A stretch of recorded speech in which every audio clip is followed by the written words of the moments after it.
Olá, após 3 horas de sono com sirenes de foguetes, bom dia. Sim, ia perguntar como foi amanhã, então só uma noite interrompida pelo que parece. Agradecemos por estar conosco para oferecer sua análise. Eu gostaria de saber, antes de tudo, se poderíamos começar considerando o risco. Eu suponho que essa operação de mudança de regime não vai transformar o Irã de ruim para bom, mas vai fazer o Irã passar de ruim para pior. Mas primeiro vamos começar reconhecendo que hoje é um dia histórico. O tirano de Teherã, Ayatollah Ali Khamenei, está morto e foi Israel quem o matou. O homem que liderou um regime que a Grã-Bretanha chamou corretamente de abominável, buscando desestabilizar a região, empobrecer e oprimir seu povo, para formar forças por procuração na região, que comandou nada menos que 20 ataques potencialmente letais no Reino Unido no último ano, que reprimiu dissidentes, que buscou armas nucleares e um enorme arsenal de mísseis balísticos que estava exportando para a Rússia. Ele finalmente está morto e essa é realmente uma data histórica. É por isso que estamos vendo celebrações nas ruas de todo o Irã, pessoas comemorando a notícia de que o ditador está morto. E claro, a pergunta é: o que acontece agora? Importante ressaltar que essa operação conjunta de Israel e dos Estados Unidos não tem a intenção de mudar o regime. Ela visa lidar com ameaças existenciais, como o projeto nuclear, mísseis balísticos iranianos e o apoio a exércitos representantes na região. Eles citaram a troca de regime como motivação? Elon Levy. E é exatamente aí que quero chegar. Israel e os Estados Unidos esperam que isso crie as condições para que o povo iraniano substitua seu regime. Esta não é uma guerra para impor um líder estrangeiro.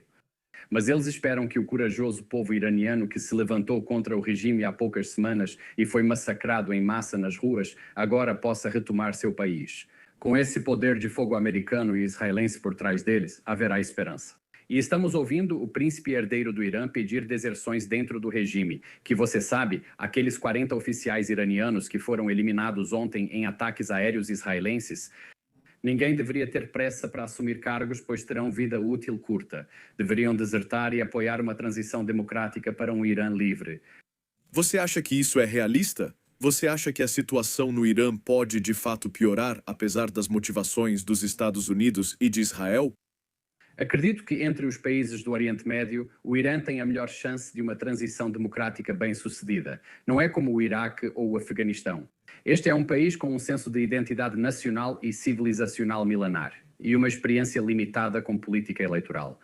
Uma classe média educada, uma diáspora bem-sucedida e rica que está apenas esperando para investir no país e fazê-lo crescer.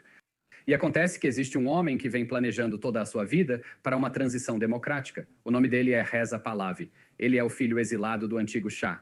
Ele não quer ser um Shah, ele quer conduzir uma transição nacional rumo à democracia, e é por isso que ele passou anos trabalhando com especialistas expatriados iranianos para construir um plano setorial que garantirá uma transição democrática com um processo constitucional supervisionado internacionalmente que unirá o país em torno de 3 princípios. O mundo todo deveria apoiar a integridade territorial do Irã, liberdade individual, igualdade cívica e a separação entre religião e Estado. Não seria uma grande mudança?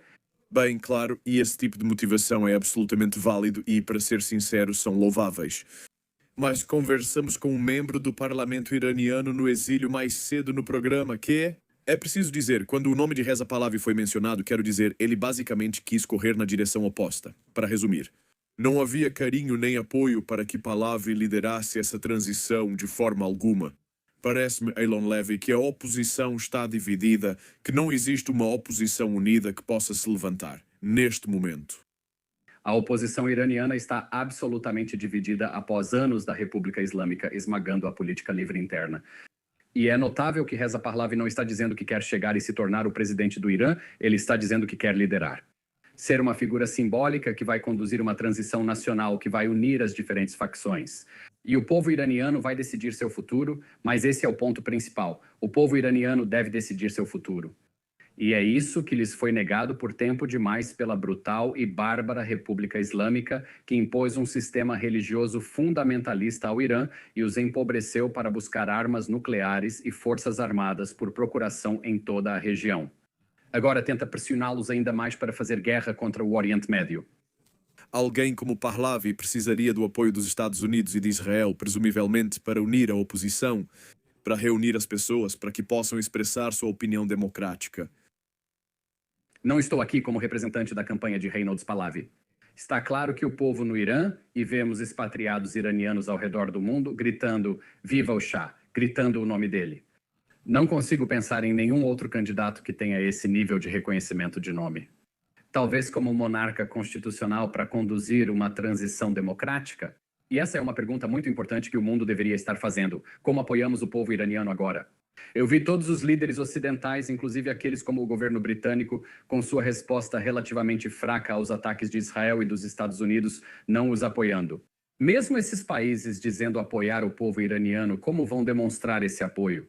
Se for ao Conselho de Segurança da ONU pedir redução das tensões e retorno à situação anterior.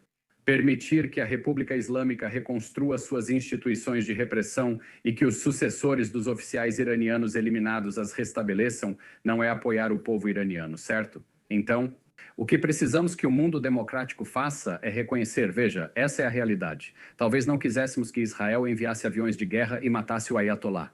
Francamente, estamos bastante satisfeitos que isso aconteceu, mas o Ayatollah está morto agora. Seus sucessores vão ficar olhando por cima do ombro.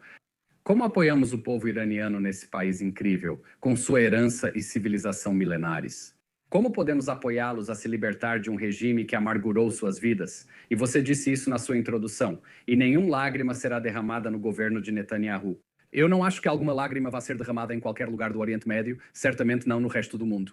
Sim, não devemos esquecer como começamos essa conversa, Eilon Levy, quando você descreveu a noite difícil devido ao ataque aéreo, as sirenes e sua busca por abrigo e segurança. Por causa da retaliação do Irã, Benjamin Netanyahu apostou com a segurança do seu povo ao realizar esses ataques. O primeiro-ministro decidiu embarcar em uma operação muito ousada contra o Irã, sabendo que o Irã iria retaliar. Mas as defesas aéreas de Israel são muito boas agora, não são herméticas. Mas o fato é que Israel consegue, junto com os Estados Unidos, derrubar a maioria dos mísseis do céu. Há abrigos antiaéreos em todo o país, até em casas, e as pessoas sabem onde se esconder. Israel está deixando claro que esta guerra não é desejada nem feita por diversão. Mas um Irã nuclear ou um Irã com milhares de mísseis balísticos não é algo que podemos permitir.